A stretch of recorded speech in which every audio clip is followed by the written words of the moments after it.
to track your Duolingo streak on Android. Hi everyone, I'm here to assist you today. Without any delay, let's jump right in. First, open Duolingo app on your device. Make sure you're logged into your account. Now, press on three dots at the bottom right corner of your screen.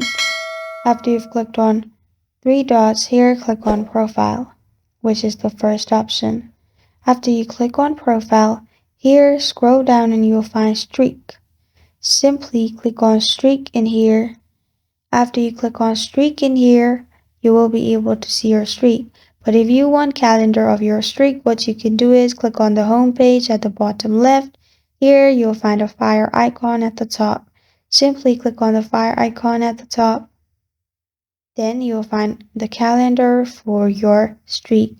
If you click on friends at the top, you'll also be able to see streak with friends or streak of friends. This is how to track your Duolingo streak on Android.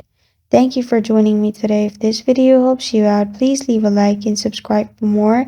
Got a question or want to suggest a topic? Comment below. Thank you for watching.